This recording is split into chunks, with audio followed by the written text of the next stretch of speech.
Welcome to the UO Today podcast, conversations that offer a glimpse into the heart of the humanities at the University of Oregon. Listen as our faculty, students, and guests introduce ideas and research that help us reflect on the past, navigate the present, and imagine possible futures. I'm Leah Middlebrook, Director of the Oregon Humanities Center.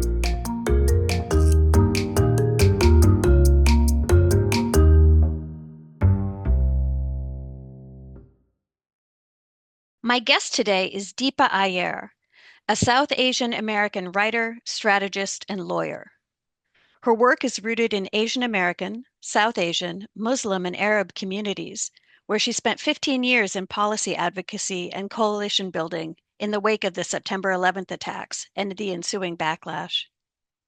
Currently, Deepa leads projects on solidarity and social movements at the Building Movement Project, a national nonprofit organization that catalyzes social change through research, strategic partnerships, and resources for movements and nonprofits. Deepa's first book, We Too Sing America, South Asian, Arab, Muslim, and Sikh Immigrants Shape Our Multiracial Future, was published in 2015. Deepa's most recent book, Social Change Now, A Guide for Reflection and Connection, which came out in 2022, is a guide based on her social change ecosystem map. Her debut children's picture book, We Are the Builders, was published in 2024.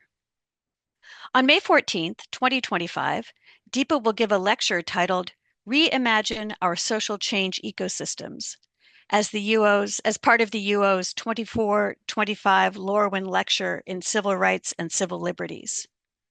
Her talk is part of the Oregon Humanities Center's 2024-25 themed speaker series on the topic of reimagine. Thank you for coming on the show, Deepa. Thank you so much for having me, Leah. I thought we might start just by asking you a bit about your background and what led to your work in social justice advocacy. Sure. So I would say that my work on social justice really can be traced back to my childhood. I think that's probably the case for many of us. And in my case, I am an immigrant. I moved to the United States with my family when I was 12 from India, and we settled in the state of Kentucky in the mid 1980s. So as you can likely imagine, there were a lot of experiences that we had with dislocation, with feeling othered. And for me, I've always been drawn to the question of how do we belong and what empowers us as individuals and a society to belong. And so that those questions for me have mostly been answered in social justice spaces, in nonprofits, and in conversations and discussions around both individual and collective belonging in the United States. And then what led to writing We Too Sing America? And I love the title, by the way. Is that an allusion to Langston Hughes? Absolutely. It is. Yes. So that book actually came out for a couple of reasons. One is that since the terrible attacks of September 11th, I had been involved in really understanding the scope and intent of the backlash that we saw, both in terms of violence and discrimination, as well as policies of profiling and national security that often were targeted at people who were from Muslim, South Asian, and Arab backgrounds. And in doing that work of being sort of a first line responder in those communities right after 9/11, making sure that people understood their rights, making sure that there was enough information going out into the community about the policies from the government, and really supporting victims of hate violence and discrimination. What I realized over time is that a lot of these histories and stories were not told. And I wanted to write a community centered book that really revealed many of the ways in which community members were being affected by the 15 to 20 years since 9/11. And so the book really features young people, it features community leaders, it features elected officials who all were kind of at the epicenter of both experiencing the backlash but responding to it. So the community history and documentation is there. And then also, what are some seeds of solidarity and community empowerment and community building that were being sown during that time of crisis that we can actually look at and replicate and learn from. So those are kind of the twin aims of We Too Sing America. And then I also appreciated the part at the end of the book, in the edition of the book that I was looking at, where you have some appendices that help guide some conversations. It was, Yeah, yeah. I think it's so important that when we're reading books about community histories, that we're not just in this passive stance of, reading something and then putting it away. I have this, this hope that the books that I write don't stay on bookshelves, but that they're actually like thumbed through and used as discussion guides. And I tend to be, a facilitator, and I often teach, college students. And so I know the importance of actually being in engagement with a book or a resource. So, what are some community conversations we could have based on some of the issues that are in the book? How can we place ourselves into the context, even when we're not from those communities? What is the impact on us? Those are all things that I'm hoping that, people will take away from reading books like that. and tell us now about your social change ecosystem map. That's your project that follows on We Too Sing America. Can you tell us more about that? Yeah, sure. So the social change ecosystem map is really a tool, a resource, and an entry point for both individuals as well as institutions that are looking at how they can play their roles in right relationship with their shared values as well as with others. And the reason it came about is because through my experience and work with different organizations and movements and communities, I often notice that we work in silos. There's this thing about staying in your own lane, but to the point at which we don't actually recognize the context and we don't know who else is part of our ecosystem. And so this particular framework enables us to think about three questions. First, what are the core values around social change that really define me, motivate me, catalyze me? Um, Second, what are the different roles that I might play in order to align with those values? And there are 10 roles that I write about in this map, ranging from visionary to experimenter to disruptor and more. And then the third question is, how do I play these roles in connection with others in my ecosystem? And I use this idea of an ecosystem because that's what we see around us in nature. And even our bodies are ecosystems. But if you think of like a coral reef or a rainforest, we know that species are interconnected. We know that there's a rhythm to those types of ecosystems. And there is this emphasis on mutual reciprocity, the ability to adapt to changing circumstances, the connection to each other that I often find absent in social change campaigns or projects of any kind. And so how can we replicate what is around us in terms of the work that we're doing? How can we really embody that sense of mutual reciprocity, solidarity, and connections? And that's really why the entire map is premised on the idea of an ecosystem where everyone's valuable and where we're actually interconnected with each other and focused on strengthening our bonds. And recently you've been involved with the Building Movement Project. Can you Yeah. Sure, yeah. So the Building Movement Project is a national nonprofit that has been around for 20 years. And the organization is really focused on catalyzing social change and doing so through research into the nonprofit sector, through really fortifying relationships between groups, and through the creation of accessible resources. So I came into the organization in late 2019, right before the pandemic, actually.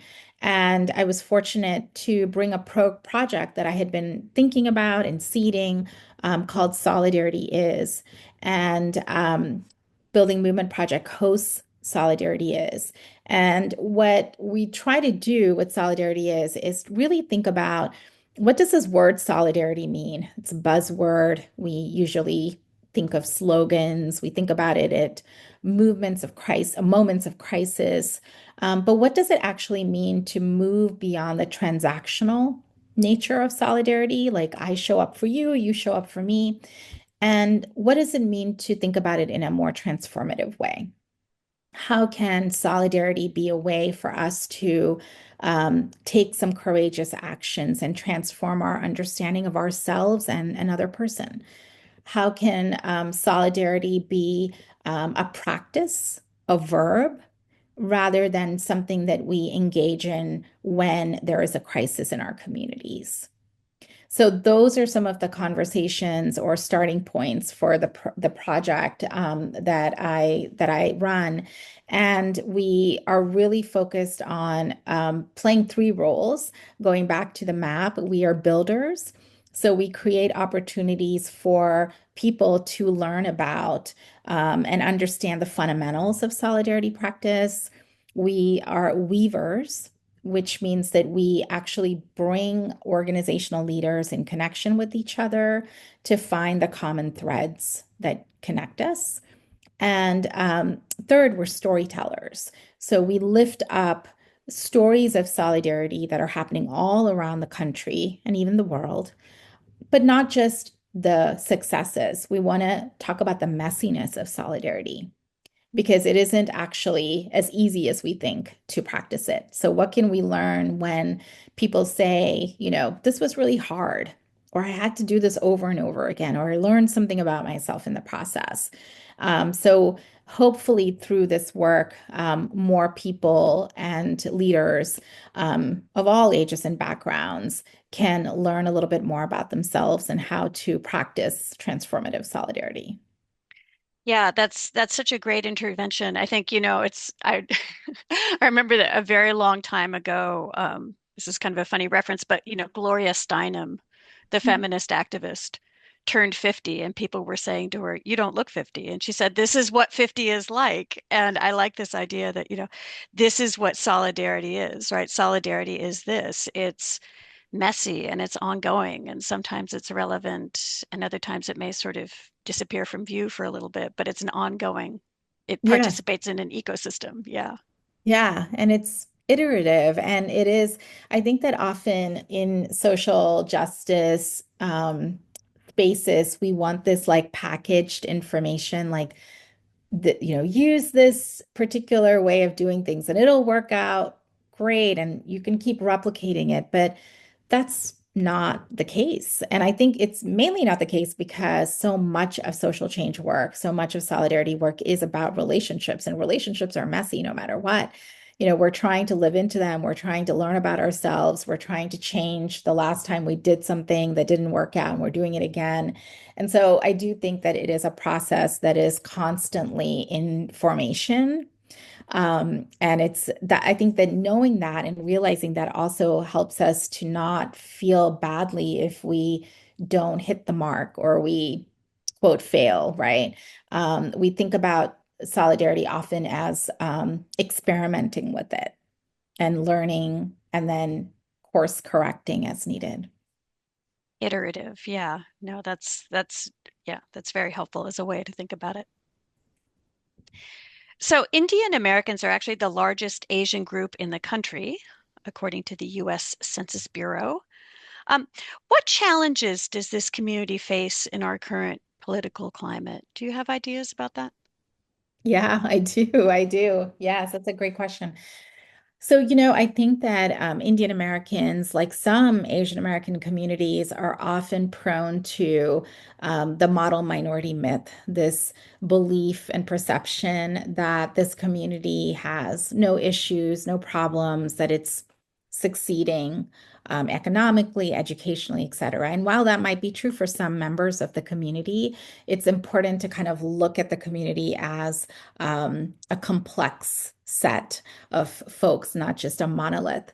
And so some of the concerns that are coming up, and these are not new, but they've been exacerbated in the current climate, is that Indians are actually one of the largest undocumented populations in this country, which means that they are prone to immigration enforcement. They are prone to dealing with being turned away at the border or not being able to seek asylum or refugee status. And so immigration becomes a large issue for this community in terms of both enforcement and undocumented immigrants and families, but also in terms of access to work, access to student visas. Another statistic that's of interest is that over half of the students who have been finding that their visas have been revoked are actually Indian. And so there are a myriad of immigration consequences that are facing the community. In addition to that, Indian Americans are also dealing with various forms of discrimination, hate violence, and this can happen on the basis of faith. So we know that, for example, Sikhs and Muslims in particular continue to face different types of discrimination, whether it's around accent or language or faith. This in terms of jobs, in terms of promotions, in terms of educational access.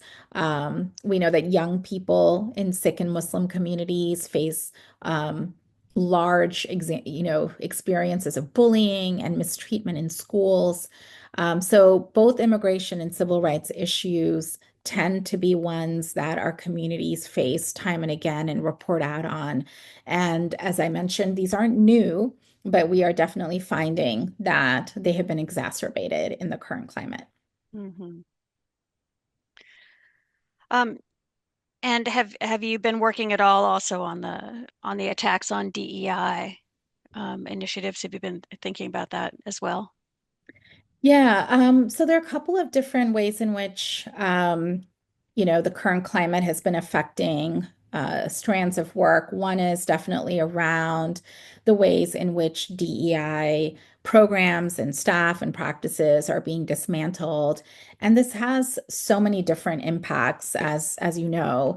I think it's really important to remember that DEI programs and practices were there to try and level the playing field, which was actually very inequitable and uneven when you consider communities of color or other marginalized communities on the basis of class and other forms of inequities. And so to have some of these programs be removed, dismantled, or voluntarily shut down means that a lot of people are facing two predicaments. One is this sense, going back to what we started with, one is the sense of erasure, the sense of like, do I belong here? When my the various forms in which I identify myself are being attacked or being told that they don't matter. So there's this real psychological and emotional impact that a lot of folks are feeling. And then the second piece is more from a real, systemic standpoint. So is it going to be possible for people from a particular background to actually pursue an education? One example I can give is I'm a lawyer, and I know that, for a lot of minority communities, getting into law school and pursuing law is very difficult. And where there have been apprentice programs or pathway programs that mentor people of color into law, we have seen more of those folks get into the profession, which has been wonderful. But when you remove those by saying they're, quote, DEI, we're actually limiting access to that profession. And so, both systemically as well as emotionally and psychologically, those programs are having a huge impact. And then the dismantlement of those programs are having Mhm. an impact. And then the other piece that I've been watching a lot is really around the attacks on civil society, and in particular, the nonprofit sector, where I've spent most of my career. So we're seeing that nonprofits are facing this real sense of losing access to federal funding. That means that they are unable to run programs. Um, we know that many nonprofits around the country rely on federal funds to do like violence prevention programs or suicide prevention programs, food pantries, basic social services that all of us need. And as these programs are being cut because of the lack of funding, community members don't have access to them. And so, what will happen to our social safety net? How will this impact people who are unhoused or people who need shelter, people who are facing domestic violence and the like? These are real concerns that I think a lot of nonprofits are thinking about. And then the second way in which nonprofits are being impacted is the concern that they might lose their 501(c)(3) status, which is a tax status that enables nonprofits to do their work in community. And so these kinds of attacks and these pullbacks are not just affecting the nonprofit sector, but our communities in total who rely on nonprofits often to be their safe spaces, their places of refuge that they can turn to. And so going back to the sense of the ecosystem, Mhm. if we think about civil society or social service safety net, the impact on that ecosystem is unfortunately quite alarming, and I am worried about kind of the long-term impacts of it. I share your concern. Um, as I was listening to you speak to just now about communities and food pantries and people feeling vulnerable, I also, of course, thought about the impact of all of this, on children. And something I really appreciate about your body of work thus far is that it seems to me that you attend not only to care and concern for children, but also their creativity, and their capacity to think things through and do things. And you have this wonderful children's book called We Are the Builders. Can you tell us a little bit about that? Yeah, absolutely. So We're the Builders is actually also premised on the social change ecosystem map, which we discussed a little bit earlier.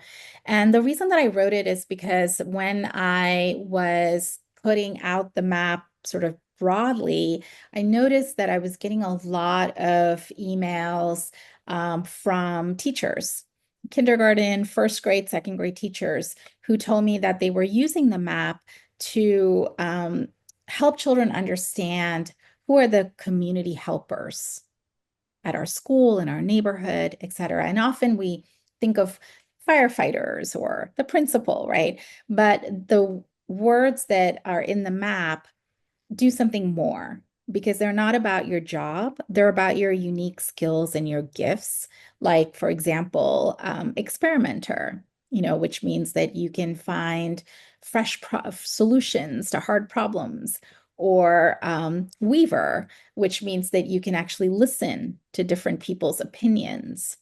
And children were reacting to it not just to say, oh, our school nurse is a caregiver, but they were also reacting to it in terms of, I am a caregiver. And so this book introduces children to the roles. And as I've noticed when I've been in classrooms around the country, children very quickly know who they are and they identify with these roles, and they can also give examples. So recently I was speaking to a group of second graders, and one young girl said to me, I'm a guide, which is one of the roles. And I asked her, how do you act like a guide? And she said, well, my parents don't speak English, and I'm a guide because I make sure that they understand what's happening around them. Or if they get mail, like I make sure that I translate it for them. And so she immediately understood that she was playing this vital role in her family, to interpret and translate, but also to make sure that her parents felt like they belonged. And that's the sort of way in which children identify themselves. And I think that in this time, especially, it's so vital to empower young people, and to make sure that they have access to this broader ecosystem, knowledge, information, and ideas more than ever. And I hope that this book is a small contribution to that. I think it is. I'll just jump in and say that. We are so happy that you're coming to join us on May 14th. I'm so excited to be there and so grateful to you all for extending the invitation. I have been speaking with Deepa Iyer, author of Social Change Now, A Guide for Reflection and Connection, as well as We Are the Builders, my favorite children's book. On May 14th, 2025, Deepa will give a lecture titled Reimagine Our Social Change Ecosystems as the UO's 2024-25 Lorwin lecturer in Civil Rights and Civil Liberties. Her talk is part of the Oregon Humanities Center's 2024-25 themed speaker series on the topic of reimagine.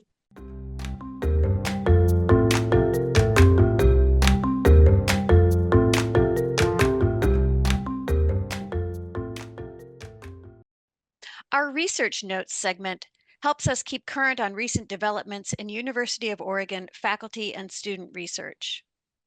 In this episode, Neil O'Brien tells us about his book, The Roots of Polarization, From the Radical Realignment to the Culture Wars. The book was published by the University of Chicago Press in 2024. Neil is an assistant professor of political science at the University of Oregon. He is interested in U.S. politics with a focus on public opinion, political parties, and polarization. Neil, welcome. Thanks for coming on the show. Thank you for having me. How would you describe your research focus? I just gave an intro, but what would it be like in your words? Yeah, so I think broadly speaking, I've now at this point worked on a variety of projects, but I think they're rooted in two main frames. One is on, what are the causes of polarization, which is the focus of my book, The Roots of Polarization. And I would say my current research stream is more on what are some of the consequences of polarization. And while they take on different themes and different tacks, they're united by that effort to understand the causes and consequences of contemporary polarization. And then tell us more about your book. Yeah, so the book is trying to, as the title suggests, get it, what explains why the parties are so polarized across a range of once nonpartisan, what we would today call culture war issues. So things like abortion, guns, gay rights, or immigration are issues that the parties either lacked positions on in the 1950s or 1960s or actually held similar positions on. And what I'm trying to understand is how did the parties go from holding overlapped and mixed views on things like abortion or guns to being just so deeply polarized on these issues as they've been really since the 1980s. And the basic argument of the book is that when the national parties divided on civil rights in 1964, so prior to the 1960s, the national parties held similar positions on civil rights. And if anything, the Republicans might have been a little bit to the left of the Democrats on civil rights. And when I argue when the parties split on civil rights, that kind of set the table for the parties to polarize or sort as they did on issues like abortion or guns or gay rights that would rise to political prominence in the decades that followed that 1960s realignment. And I would say the stylized fact or finding that I use to motivate this argument is that if you look at public opinion, going back to the first opinion polls in the 1930s, when Gallup first started asking folks in some mostly scientific way what they thought about politics or society, is what you see is that people who are more conservative on race or civil rights in the 1930s already hold what we would consider conservative positions on gun control or issues of women's rights. So I argue when the party split on civil rights, and for example, the white South, which was a very Democratic constituency, moves from the Democratic to the Republican Party initially on civil rights, that's a constituency that's already very conservative on abortion or guns too. And so when abortion and guns becomes this political issue by the end of the 60s and 70s, abortion conservatives were predisposed to the Republican Party, and abortion liberals are predisposed to the Democratic Party. And if I just add one more thing, and this is a little more academic, is a lot of people fight about, is polarization really driven by elites, people, media figures, politicians, activists, or is it really driven by voters? And I think my argument is that it's much more driven by voters than I think a lot of existing scholarship would suggest. Now that is just so interesting. Tell us a little bit more.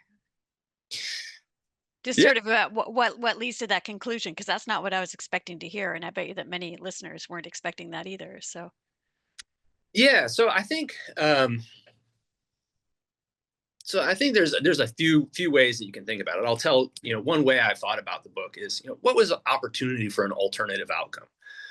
Could, for example, conservative abortion groups, what has been called the pro-life movement, could they have worked their way into the Democratic Party and allied their issue with other liberal causes that were ascendant in the Democratic Party?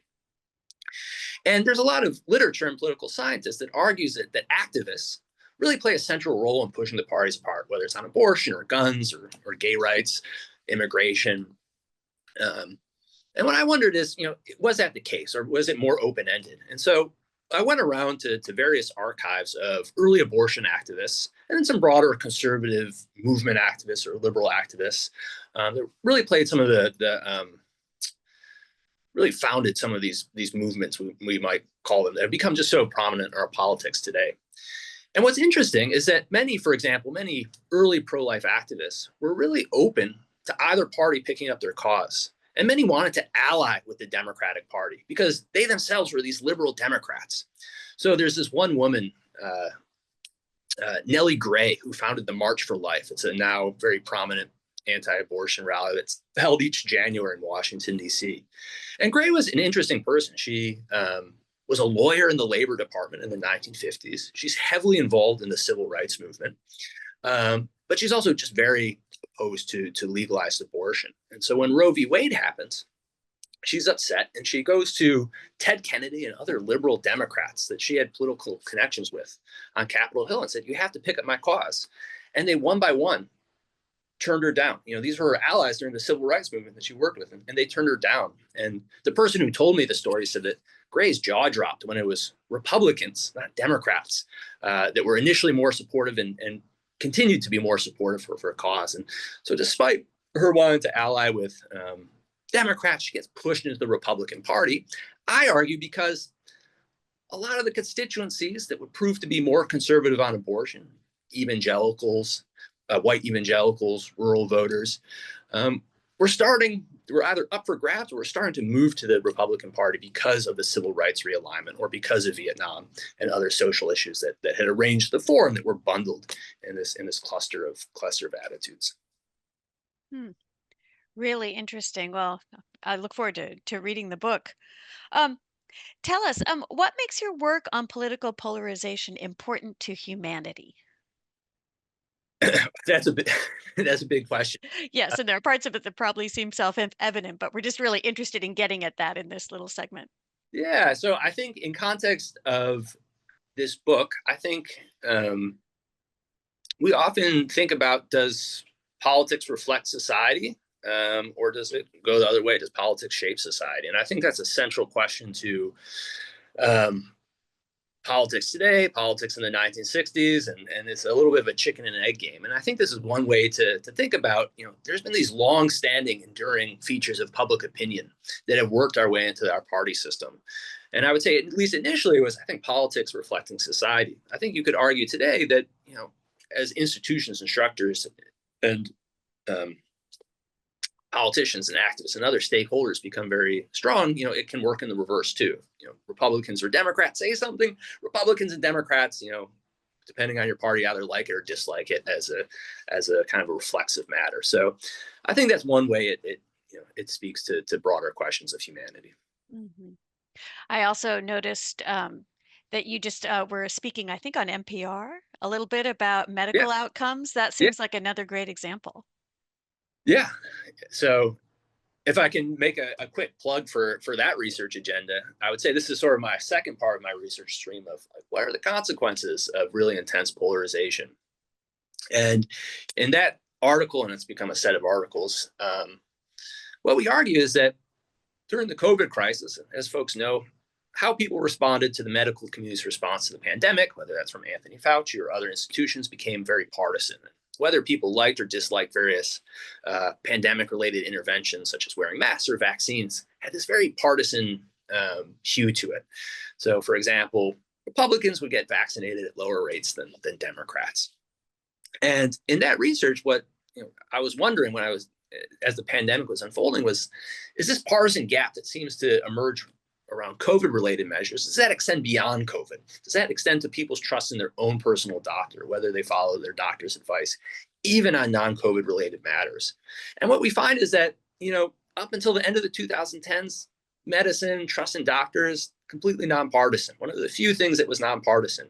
And COVID really shattered that, really what we call one of the last kind of bipartisan areas of consensus. And you see today that it's quite polarized, and it extends down to not just COVID or vaccines, but whether people think medicine to lower cholesterol levels are safe and effective, things like that. This is also interesting. Thank you so much for sharing some about your work, Neil. We really look forward to following it. Where can people learn more about these issues? About my research or about your research, and then also the wider conversation that it forms a part of. Who are some of the people you like to read, some of the sources you like to pay attention to? So I think, like most academics, my website is a great place. NeilO'Brien.com is a great place if you want to check out the research. I would love to have you read it and hear your thoughts. Thinking about some books that have really informed my thinking and that I've learned a lot. There's a great book by Eric Schickler about the racial realignment. He's at UC Berkeley. Just such a wonderful book that I've learned so much from. This guy, Dan Schlossman, a scholar at Johns Hopkins, does really great stuff on social movements that I've learned so much from. Let me think of some other folks. Christina Wolbricht has great research on the partisan divide, on issues around abortion and the Equal Rights Amendment, and that's really motivated my thinking on those issues. So there's a few that come to mind. That's terrific. And if you send us the references, we can put those up in the show notes for today as well. Awesome. Thank you. I have been speaking with Neil O'Brien, Assistant Professor of Political Science at the University of Oregon. Thank you for coming on the show. Thank you. UO Today is a production of the Oregon Humanities Center at the University of Oregon. Thanks for listening.